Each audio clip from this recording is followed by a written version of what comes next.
तो आपको पता है कि भगवान ने भी अपनी प्रतिज्ञा अपने भक्त के लिए तोड़ी थी।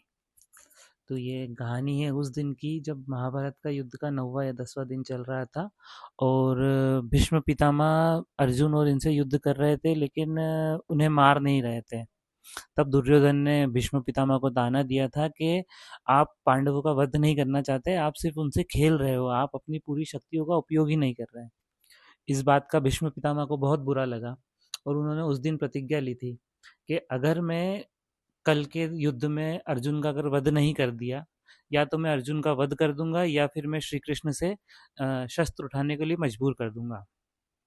उसके बाद अगले दिन भीष्म पितामह के तीरों ने इतना कोहराम मचाया पूरे महाभारत के युद्ध में कि त्राही त्राही मच गई। और जब अर्जुन उनके सामने आए तो उनके तीरों का जवाब नहीं दे पा रहे थे, उनके अस्त्रों का कुछ जवाब नहीं था। वो रथ से गिर गए, लहूलुहान हो गए थे।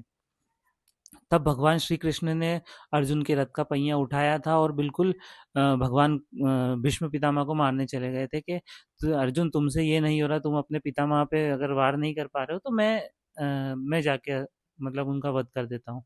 तब भीष्म पितामह ने उनके हाथ जोड़ लिए थे कि मैंने अपनी अपनी प्रतिज्ञा पूरी करी है और मैंने आपसे शस्त्र उठवा दिया था।